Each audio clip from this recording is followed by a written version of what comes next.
What if I told you that the bravest person you would ever meet wasn't standing on a battlefield holding a rifle?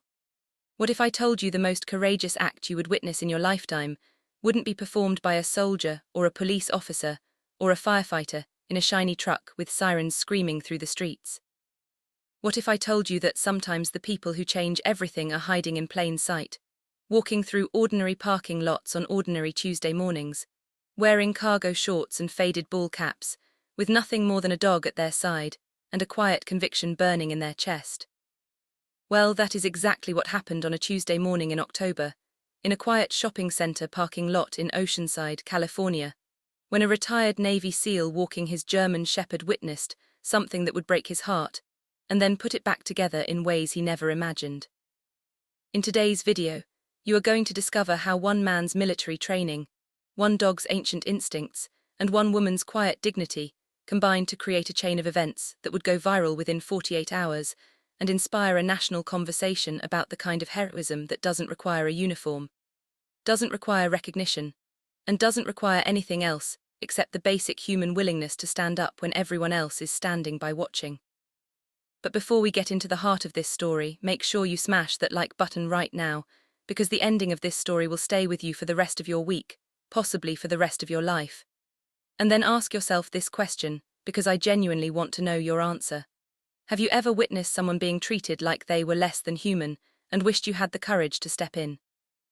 Drop your answer in the comments below, because the story you are about to hear proves one thing that the modern world desperately needs to be reminded of. Heroes are not born. Heroes are made in moments, and they are hiding all around us, waiting for the chance to matter. The October sun had barely crested over the coastal mountains, painting the sky in shades of pink and pale gold, when Maria Santos wheeled her motorized chair toward the entrance of her regular Vons grocery store. It was a Tuesday, which had become her day, the one day each week when her part-time caregiver had the morning off and Maria insisted on doing her own shopping. The trip took her nearly an hour longer than it would take most people, navigating the wide automatic doors, weaving through the produce section, choosing her items with the careful precision of someone who had learned to live within strict limits. But there was something about the independence, something about rolling those aisles under her own power, that kept Maria's spirit alive. It was the one part of her life where she felt like Maria Santos the person, not Maria Santos the disability statistic, not Maria Santos the insurance claim that had been denied 3 times, not Maria Santos the woman her husband had abandoned after the accident that broke her spine in 3 places and ended her dreams of becoming a nurse. Maria was 43 years old, but the hardship of her life had carved lines into her face that made strangers guess her age at closer to 60. Her dark hair, once thick and beautiful, had gone grey at the temples. Her hands, which had once held newborn babies in the maternity ward where she had volunteered before her injury, were thin and weathered from years of gripping wheelchair wheels. She had been coming to this same store every Tuesday for the past 3 years and 9 months, ever since her physical therapist had finally pronounced her able to handle the trip on her own. The security guard, a retired Marine named Hector who whistled oldies whenever he was bored, waved at her through the glass as she approached. Maria smiled and waved back. This was her morning ritual. This was her independence. And for those 90 minutes every Tuesday, Maria Santos felt like a person again, not a problem to be solved. What Maria did not know, as she approached the parking lot that morning, was that 3 young men had been hanging around the entrance for the past 25 minutes. They were sitting on the hood of a beat-up Honda Civic, drinking Monster energy drinks and laughing too loudly for that hour of the morning. They had been kicked out of a party the night before for being too rowdy, and they were now cruising the streets of Oceanside with that restless, aggressive energy that comes from a combination of too much alcohol, too little sleep, and too much unprocessed anger at a world that had given them very little and asked for everything in return. The driver, a 22-year-old named Derek Holloway, had already been arrested twice for assault. The one in the passenger seat, a 20-year-old named Tyler Morrison, was high on a combination of Adderall and the leftover adrenaline from the previous night's chaos, and the third one, leaning against the hood of the car and scrolling through his phone, was a 19-year-old named Jesse Castro who had been suspended from high school 3 times and had a court date coming up for vandalism charges. None of them had jobs. None of them had plans. None of them had any intention of doing anything productive that morning. They were looking, in the way that bored, angry young men have searched for since the beginning of time, for someone to bother. for someone to take out their frustrations on, for someone weaker than them who would not or could not fight back. When Maria's electric wheelchair hummed its way past their conversation at exactly 7:43 a.m., they found their target. Derek was the first to move. He stepped directly into Maria's path and planted his feet, refusing to let her pass. He was tall, well over 6 feet, and his shoulders were broad from years of working out at a gym he had stolen a membership pass to. He wore a faded black hoodie with the sleeves pushed up to reveal tattooed forearms. He looked down at Maria and grinned, the kind of grin that had no warmth in it, the kind that lived only to provoke. "Hey, wheelchair lady," he said, his voice carrying the practiced cruelty of someone who had rehearsed cruel words in his head many times before delivering them. "You in a hurry or something?" Maria stopped her chair and looked up at the young man. Her heart was already racing, but she had learned long ago not to show it. She had been bullied since she was 7 years old, back when she was a chunky little Latina girl in a mostly white elementary school in Temecula, and she had developed over decades a mask of calm that she could put on like armor. She knew that the only way to survive this moment was to stay neutral, to avoid giving these three the reaction they were clearly hunting for, the reaction that would fuel them and escalate things. "Excuse me, please," she said, her voice steady and clear, her eyes locked on Derek's chest rather than his face, because looking into the eyes of a bully too long sometimes invited further aggression. "I just need to get to the store." "I don't think you do," Jessie said, stepping around to the right side of Maria's chair. "I think you want to stay here and talk to my friend a little bit first." He was trying to sound menacing, but his voice cracked slightly at the end of the sentence. He was 19 and trying to sound older, trying to sound harder than he actually was, trying to project the kind of dominance that he had been learning from internet videos and older cousins who had been to prison. Derek leaned down close enough for Maria to smell the cheap cologne he had doused himself in that morning, the kind of cologne that smelled more like gasoline than anything else. "What's the matter, Grandma?" he laughed. "Cat got your tongue, or did the accident take that too?" Tyler, who had climbed off the hood of the Civic and walked around behind Maria's chair, was now physically blocking her only path of retreat. Maria's hands gripped the joystick controller of her wheelchair. She knew she could try to reverse, but if Tyler was behind her, the joystick would just bump into his legs, and if she did that, the confrontation would escalate. She was trapped, and she knew it, and the knowledge of that trap made her feel something she had not felt in a long time. She felt afraid in the old familiar way, the way she had felt when her husband had come home drunk and the walls had seemed to close in. She felt small. She felt powerless.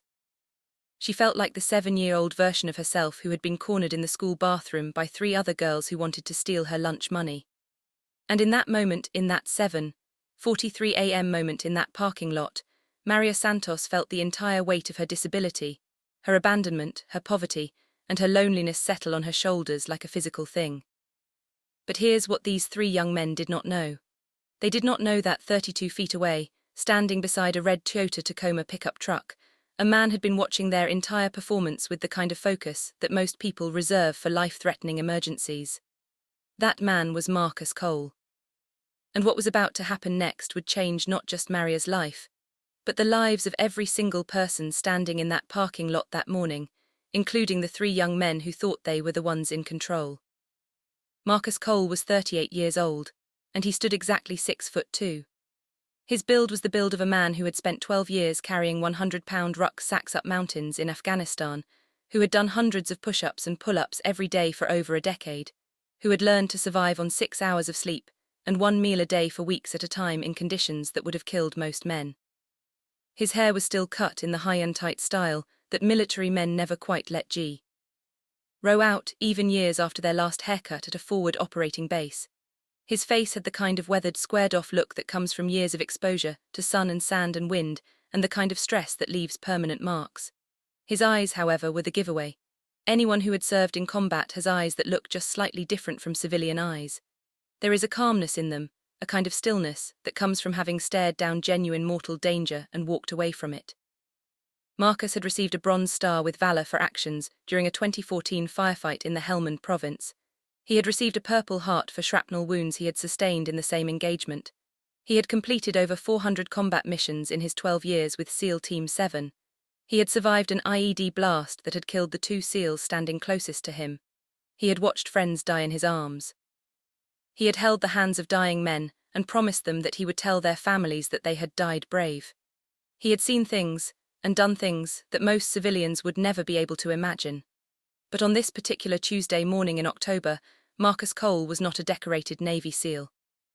Marcus Cole was a 41-year-old retired veteran who lived in a small condo in Oceanside with his German Shepherd, who worked as a personal trainer at a local gym, and who was just trying to enjoy a quiet morning walk with his dog before heading to a brunch date with his sister. That was all. He was wearing tan cargo shorts and a faded grey t-shirt from a 5K race he had run the previous year. He was wearing flip-flops, for God's sake. Flip-flops. There were no medals on his chest. There was no uniform. There was no indication to anyone watching that this man standing beside his red pickup truck had ever been trained to kill with his bare hands. And at his feet, sitting perfectly still and watching the scene with those intelligent brown eyes that German Shepherds are famous for, was his service dog Rex. Rex was 6 years old, a Czech-bred working-line German Shepherd with a thick black and tan coat, and the kind of muscular, athletic build that most civilian German Shepherds never quite achieve. His shoulders were broad, his chest was deep, his stance was even. He was slightly over 90 pounds, with a sleek coat that shone like polished mahogany in the early morning light. His ears pricked forward the moment Maria's wheelchair had entered the parking lot, and they had stayed pricked forward ever since, locked onto the scene in front of them. Rex had been Marcus's partner for the past 5 years, ever since Marcus had returned from his final deployment, and been matched with Rex through a non-profit organization called Canines for Warriors. Rex had been trained in personal protection. He had been trained in threat detection. He had been trained in tactical obedience, in explosive detection, in tracking, in apprehension. But Rex had also been certified as a therapy dog, which was a rare combination, and it meant that Rex knew the difference between a threat and a friend better than most humans ever would. Rex knew when someone was being playful. Rex knew when someone was being dangerous. And Rex knew with absolute certainty that the 3 young men currently surrounding the woman in the wheelchair were being dangerous. Marcus had been watching the scene for the past 90 seconds. He had seen everything. He had seen Derek step in front of Maria. He had seen Jessie circle to the right. He had seen Tyler move behind her. He had seen the body language, the spacing, the deliberate positioning. He had seen the way they were using their size and their numbers to intimidate a woman who could not run from them, who could not fight back, who could not retreat. And something inside Marcus Cole, something that had been dormant for almost 3 years since his retirement, had woke up. It was not rage. Marcus did not do rage. It was not panic. Marcus did not do panic. It was something deeper. It was the part of him that had been trained to assess threats and act on them, the part of him that had walked into gunfire to save his brothers, the part of him that understood at a cellular level that there are moments in life when you either step up or you step aside, and those moments define who you are forever. The part that said, in a quiet voice that he had heard many times in many firefights, "We go now." But here is what made Marcus Cole different from 99% of civilians who would have witnessed this scene. Marcus did not panic. Marcus did not call 911 and wait for help. Marcus did not shout at the bullies from across the parking lot and hope for the best. Marcus did not run over and shove Derek aside. Marcus was a Navy SEAL, and Navy SEALs do not act on emotion. They act on assessment. They act on calculation. They act on a series of rapid-fire mental calculations that take less than 2 seconds, but consider everything. NG from angles and positions to threat levels and potential outcomes. In those 2 seconds, Marcus assessed the 3 young men. He noted that Derek was likely the ringleader but also the most unstable. He noted that Tyler, the one behind Maria's chair, was the most hesitant. He noted that Jessie was trying to act tough but had the body language of someone who was unsure of himself. He noted that none of them appeared to be armed, though he kept that variable open in his assessment. He noted that Maria was still calm, still in control of her wheelchair's joystick, still mentally sharp. He noted that Rex was already alert, already watching, already ready. He calculated that there were 3 aggressors versus 1 civilian, and that the civilian was in a wheelchair and could not flee. He calculated that any direct physical confrontation might escalate into something dangerous for Maria. He calculated that any verbal confrontation might embolden the bullies into something stupid. He calculated the right move. And what Marcus decided was the move that would define his life forever after this moment. He knelt down beside Rex. He put one hand on the dog's broad head. He looked directly into those intelligent brown eyes, and he gave Rex a single command in a voice so quiet that nobody in the parking lot could have heard it. Schutz. Schutz is the German word for protect. It is a command that working-line German Shepherds are trained on from the moment they enter protection training, and it tells the dog to move toward a potential threat, to position himself between the threat and the protected person, and to hold that position without escalation until given a further command. Rex's ears perked up even higher. His body shifted forward. His eyes locked onto the bullies with an intensity that went beyond canine. And without a single bark, without a single growl, without showing a single tooth, the 90-pound German shepherd began walking toward the three young men with the slow, deliberate, purposeful pace of a soldier approaching a combat zone. What happened next in the next 30 seconds would become one of the most watched moments in Oceanside history. And it would also become the moment that Tyler Morrison, the 20-year-old high on Adderall who had thought he was the toughest person in that parking lot, would remember for the rest of his life. But here's what made this walk by Rex so terrifying to the bullies. It wasn't that Rex was aggressive. It wasn't that Rex showed his teeth. It was the opposite. Rex was calm. Rex was controlled. Rex was exactly the kind of dog that most civilians have never seen, a dog trained to operate at a military level of precision, and his calm was the most terrifying thing of all. It was the calm of a predator. It was the calm of an apex hunter. It was the calm of an animal whose ancestors had been bred for centuries to guard, to protect, and to kill if necessary. Derek was the first to notice Rex approaching from across the parking lot. He turned his head and his eyes met Rex's eyes. And something inside Derek's stomach dropped. It was the same feeling that prey animals feel when they realize they are being watched by something higher on the food chain. It was primal. It was biological, and Derek could not control it. He took a step back. He did not even realize he had done it, but his body understood what his brain was slow to process. He was not the apex predator in this scene anymore. Tyler had noticed Rex too. He had stopped leaning against the Civic and was now standing still, watching the dog approach. Tyler's heart was pounding. He had grown up with dogs, with hunting dogs and farm dogs, and he knew the difference between a friendly dog and a trained protection dog. He knew that Rex was not approaching because he was curious. He knew that Rex was approaching because he had been commanded to. He knew that his life, his safety, and his future were about to hinge on what that dog did next. Jesse was the last to notice Rex.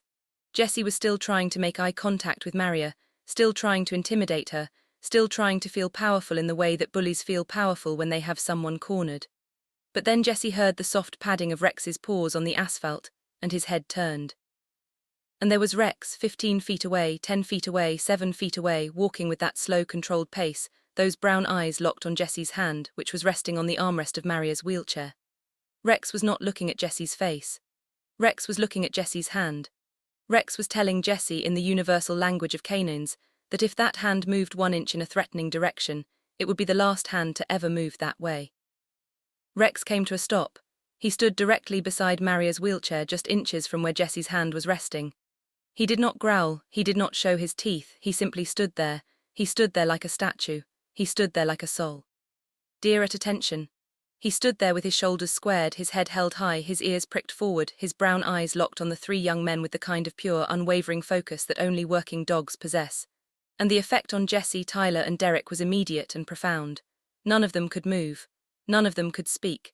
They could feel Rex's energy, and that energy was telling them that this was not an animal they could intimidate. This was not a pet that could be threatened into backing down. This was a four-legged weapon, and they were standing in its blast radius. But the moment that froze the parking lot in absolute silence came next. Marcus Cole walked over. He walked at a slow, casual pace. He did not run. He did not charge. He walked exactly the way he had walked into hostile villages in Afghanistan, the way he had walked into buildings that might or might not have contained armed insurgents, the way he had walked across firefights and explosions with his weapon held at the ready, but his posture relaxed. Marcus walked toward the scene like a man who had all the time in the world, because the moment Marcus rushed, the moment Marcus showed any kind of urgency, the moment Marcus let any element of fear or panic into his body language, the bullies would sense that they still had power. But Marcus' calmness took that power away completely. Marcus arrived at the scene and he did something that nobody expected. He did not address the bullies first. He did not confront them. He did not challenge them. He did not threaten them. Instead, he walked directly to Maria's wheelchair, knelt down so that he was at her eye level, and he asked her the most important question anyone could have asked in that moment. "Ma'am, are you okay?" That question changed everything. That question took the focus off the bullies. That question put Maria at the center of the scene where she absolutely belonged. That question reframed the entire situation from a confrontation between young men and a Navy SEAL into a moment of concern for a vulnerable human being. And Maria looked up at this stranger, this stranger with the military haircut and the deep tan and the kind eyes, and she felt something she had not felt in a very long time. She felt seen. She felt heard. She felt like she mattered. Her voice shook slightly when she answered. "Yes," she said. "Yes, I'm okay." Then she looked at the three young men, looked back at Marcus, and added, "They just wouldn't let me pass." Marcus nodded slowly. He did not take his eyes off Maria while he spoke, and he never raised his voice above a conversational tone. "I saw everything," he said calmly. "I saw all of it, from the moment you pulled into the lot. I was standing by my truck over there." He gestured with his head, never lifting his eyes from Maria's face, and he continued. "And I need you to know that what those young men just did to you is called harassment, and it's a violation of California state law. It's also a violation of basic human decency, and I won't stand for either." Then Marcus turned slowly for the first time, and he looked at the three young men. And when they met his eyes, all three of them felt something they had never felt in their lives before. They felt like they were looking at someone who could end them. They felt like they were looking at a person who could, if he chose, walk over and physically destroy them in a matter of seconds. They felt the kind of primal fear that prey feels in the presence of a true predator. And they understood, in that instant, that they had made a serious mistake. But here's where this story takes a turn that nobody expected, including Marcus himself, including Rex, including Maria, including the three young men who wanted to disappear into the asphalt. Marcus did not threaten them. Marcus did not call the police. Marcus did not yell at them. Marcus did not even glare at them with contempt. Instead, he reached into his back pocket and pulled out a single business card. The card was plain. White. No logos, no military insignia, no fancy graphics. It simply read Marcus Cole and a phone number. Nothing else. Marcus held the card out. He held it toward Derek, who was closest to him. Derek stared at the card. He stared at Marcus. He stared at the card again. He did not want to take it. Every instinct in his body told him to refuse, to maintain his toughness, to walk away with his dignity intact. But something deeper, something older, something more primal told him to take the card. Derek took the card. Marcus looked at him evenly and said, "When you wake up tomorrow morning and you remember what you just did to this woman and you feel that thing in your chest that tells you that you were wrong, you call me. We'll talk." That was it. That was all Marcus said. No threats, no lectures, no demands for apology, no calls for punishment, just a phone number and an offer to talk. But here's the part of the story that the news clips never showed, the part that the social media posts never captured, the part that made this moment different from every other viral video you've ever seen. Marcus then did something even more unexpected. He looked at Tyler and Jesse, the two younger men, and he handed each of them a card too. He said the same thing to each of them. "When you feel that shame tomorrow, you call me." 3 cards, 3 young men, 3 phone numbers. And one offer that none of them had ever received from an adult before. An offer of attention. An offer of conversation. An offer of someone who was willing to listen without judgment, without condemnation, without punishment. The 3 young men looked at each other. They looked at Marcus. They looked at Rex, who was still standing at attention beside Maria's chair. They looked at Maria, who was looking down at her hands in her lap, tears streaming silently down her cheeks. And then something happened that nobody expected. Jesse, the 19-year-old with the court date coming up for vandalism, looked down at the asphalt. He could not meet anyone's eyes. He could not speak. Tyler, the 20-year-old who had been standing behind Maria's chair, looked at the business card in his hand and then at Marcus. Tyler's voice was very small when he spoke. "Sir," Tyler said, "I'm sorry." Derek said nothing. Derek looked like he had been physically struck. His face had gone red and his eyes were wet, though he was fighting not to let any tears escape. Derek looked like a man who had just been stripped naked in public. Derek looked like a man who had just realized in a moment of absolute clarity that he had been wrong his entire life. The 3 young men walked away. They did not laugh, they did not make jokes, they did not make excuses, they did not try to act tough. They just walked toward the Civic, shoulders slumped, eyes lowered, and disappeared into the morning traffic. None of them looked back. Maria sat in her wheelchair watching them leave, and then she looked up at Marcus. Tears had formed in her eyes, but she blinked them back. "Thank you," she whispered. "You didn't have to do that." Marcus knelt down to her eye level. He did not try to be impressive, he did not try to be heroic, he just spoke from the part of himself that still remembered why he had joined the Navy in the first place. "Ma'am," he said softly, "I didn't do anything special. I just did what my mother taught me, treat people like they're worth something, especially when other people are treating them like they're not." Maria reached out and touched his hand. Her thin, weathered fingers wrapped around his strong, calloused fingers, and she held on for a long moment. She did not let go. She held on because she had not been touched gently by a stranger in such a long time that she had forgotten what it felt like. She held on because she had been alone for so long that human kindness felt like water to a person dying of thirst. She held on because in that moment, in that parking lot, with Rex sitting calmly at her feet and Marcus Cole kneeling beside her chair, Maria Santos felt something she had not felt since the accident. She felt safe. Hector, the retired Marine security guard, had been watching the entire scene from inside the store. He walked out, his eyes bright with unshed tears. "Ma'am," he said to Maria, "I saw everything. Can I push your cart for you today, on the house? Let me help you with your shopping." And Maria smiled and said yes. And that Tuesday morning, Maria Santos did not have to navigate the wide aisles of Vons alone. She had help, she had kindness. She had the kind of human connection that she had been missing for years. And she bought her groceries, and she went home, and she sat in her apartment with her groceries around her, and she cried for 2 hours, not from sadness this time, but from relief, from gratitude. From the kind of overwhelming emotion that comes from realizing that there are still good people in the world, that kindness has not died, that heroes are still walking among us, dressed in cargo shorts and flip-flops, walking their dogs in ordinary parking lots, waiting for the chance to matter. But the story does not end there. In fact, the most powerful part of the story begins right now. The kid with the backward cap, the one with the hesitant body language, the one named Tyler Morrison, went home that night and could not sleep. He lay in his bed in his mother's garage apartment in Fallbrook, staring at the ceiling, and he thought about Marcus's face. He thought about the business card on his desk. He thought about Maria's tears. He thought about the way Rex had looked at him, and the way those dog eyes had communicated something to him that no human voice could have. And Tyler thought about his own father, who had walked out on his family when Tyler was 11 years old. He thought about how he had spent the past 9 years trying to be the kind of tough guy that he thought his father had been. He thought about all the arrests, all the fights, all the bad decisions, all the people he had hurt along the way. And somewhere in that long, dark, sleepless night, Tyler Morrison made a decision that would change the trajectory of his entire life.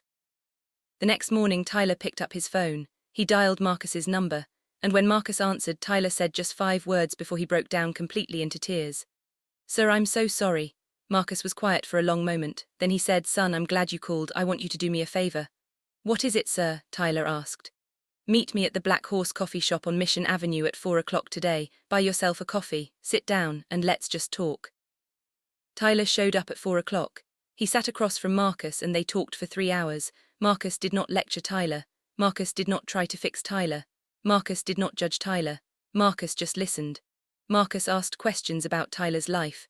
Marcus asked about Tyler's mother, about Tyler's father, about Tyler's dreams, about Tyler's fears. And by the end of those 3 hours, Tyler Morrison had done something he had not done in years. Tyler Morrison had opened up to another human being. Over the next 3 months, something remarkable happened, something that nobody who saw that initial parking lot confrontation could have predicted. Tyler Morrison did not just stop bullying. Tyler Morrison did not just become nicer. Tyler Morrison transformed. He began volunteering at the community center where Maria sometimes went to eat lunch with other seniors. He helped unload groceries for elderly residents. He pushed wheelchairs for veterans at the VA hospital in San Diego. He began attending community college classes. He started studying psychology. And every Saturday morning he showed up at Marcus's house at 7 o'clock sharp to help with Rex's training. Marcus agreed to let Tyler help, and over those Saturday mornings, something developed between Tyler and Rex that even Marcus could not have predicted. Rex, who had once terrified Tyler in that parking lot, began to trust Tyler. Rex began to look forward to Tyler's visits. Rex would wag his tail when Tyler pulled into the driveway. Rex would walk to Tyler for pets and scratches. Rex was forgiving Tyler in the way that only animals can, completely and without condition. But here's the moment that would later become the most viral part of this entire story.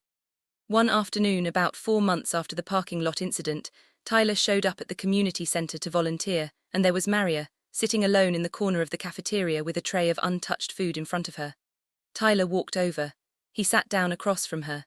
He was quiet for a moment, gathering courage. And then he did something that nobody had ever done before in Maria's recent memory. He told her the truth. He told her his name. He told her that he had been one of the 3 young men in that parking lot that morning. He told her that he had blocked her chair from retreating. He told her that he had laughed at her while his friends intimidated her. And then Tyler Morrison, the bully from the parking lot, the 20-year-old who had spent 97 days carrying the weight of his guilt like a stone around his neck, looked Maria Santos in the eyes and asked her the most vulnerable question he had ever asked anyone in his life. "Maria, can you ever forgive me?" Maria was quiet for a long moment. Her hands gripped the handles of her wheelchair. Her eyes searched Tyler's face. She looked for any sign of insincerity, any sign that this was a performance, any sign that this was just another manipulation. And she found none. What she saw in Tyler's face was genuine remorse. What she saw was a young man who had done something terrible and had spent nearly 100 days punishing himself for it. What she saw was the kind of courage that comes from admitting you were wrong. And Maria did something that Tyler would never forget. She reached across the table and took his hand. "Of course I forgive you," she said. "Forgiveness is what keeps us human, Tyler. It's the only thing that does." Tyler wept openly. Right there in the community center, in front of the other seniors, in front of the staff, in front of everyone. Tyler wept like he had not wept since he was a child. And Rex, who had been lying calmly at Maria's feet under the table, lifted his head and rested his chin on Tyler's knee. The dog that had once terrified Tyler now offered him the kind of unconditional acceptance that only animals know how to give.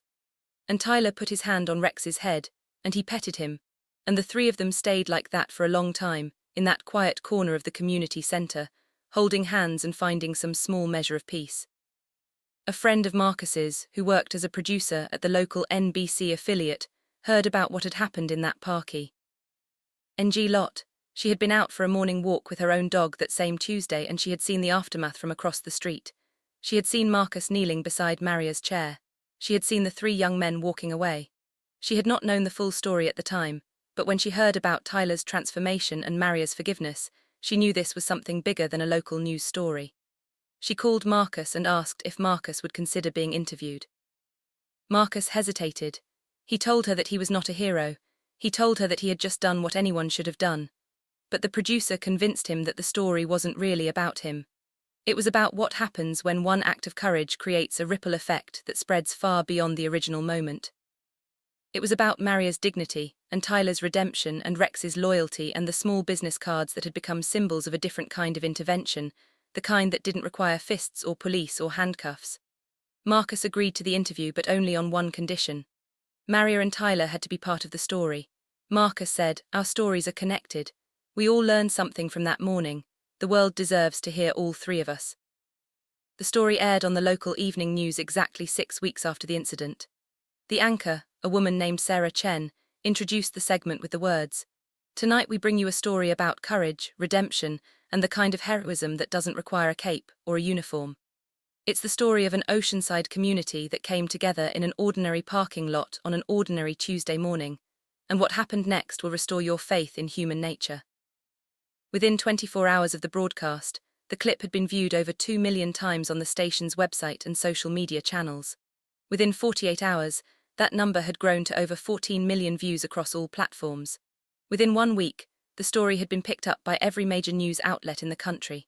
CNN called it one of the most heartwarming stories of the year. Good Morning America invited Marcus, Maria, and Tyler to appear on the show together. The Today Show wanted an exclusive. The New York Times ran a feature article titled, "The Navy SEAL, the Dog, and the Woman in the Wheelchair: How a Single Moment in an Oceanside Parking Lot Became a National Conversation About Kindness." The Washington Post ran an op-ed about the power of de-escalation in modern society. Maria received over 2,000 messages of support from strangers around the world. Tyler received over 5,000. Marcus received so many messages that he had to turn his phone off for 2 days just to process them all. But what made this story touch so many people was not the dramatic confrontation with Rex. It was not the viral moment of Marcus's calm intervention. It was not the post-interview follow-up about Tyler's transformation. What made this story touch so many people was the quiet aftermath. It was the business cards with no threats on them. It was the single quiet word, "Shuts," spoken in calm confidence. It was Rex's positioning beside the wheelchair, the way he stood there like a soldier at attention. It was Tyler's sleepless night.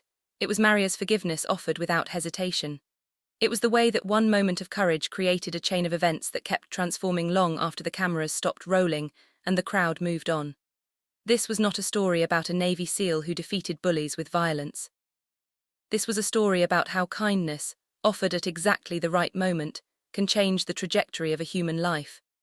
This was a story about how a single act of seeing someone, of witnessing them and choosing to act, can echo through years and decades and generations.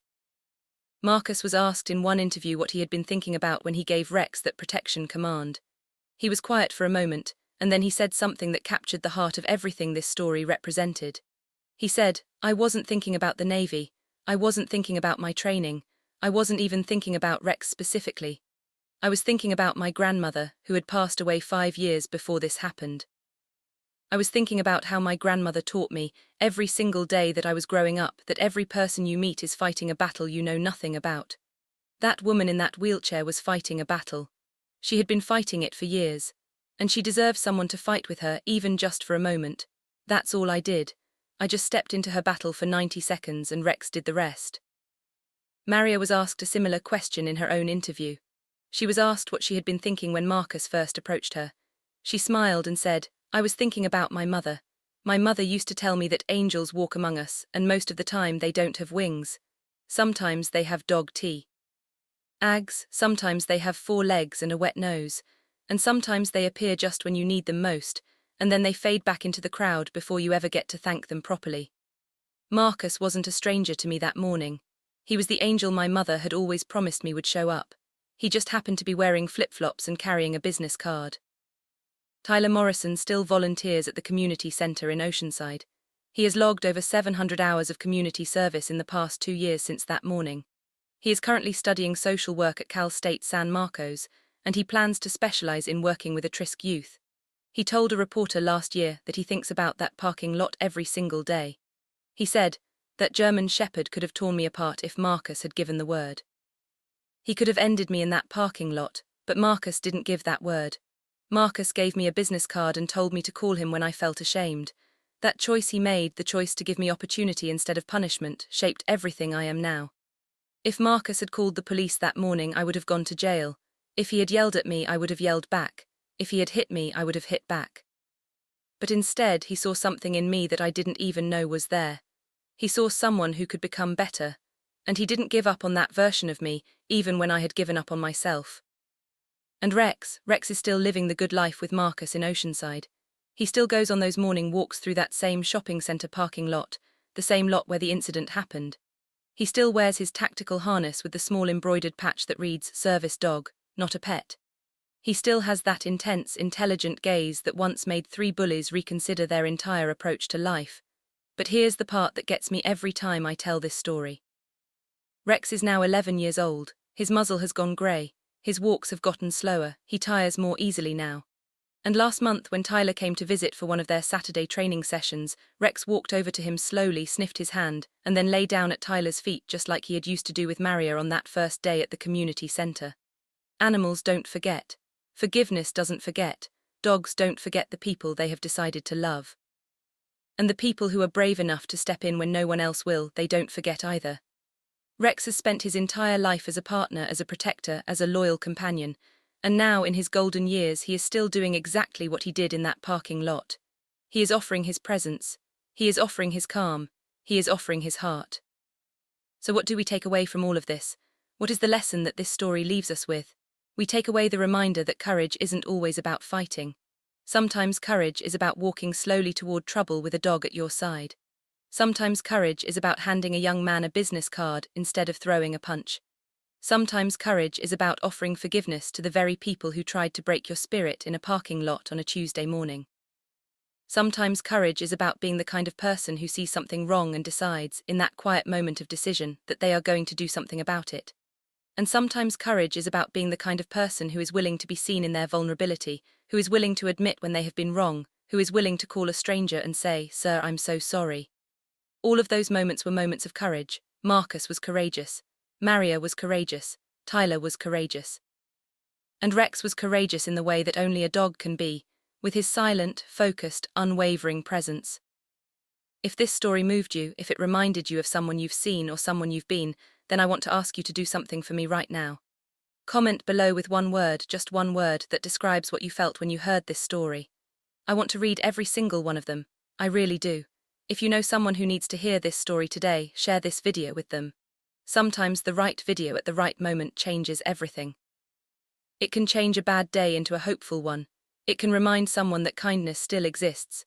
It can inspire someone to step up the next time they see something wrong. And if you haven't already subscribed to this channel, hit that subscribe button and turn on the notification bell, because the next story I'm bringing you is even more powerful than this one. I promise you that.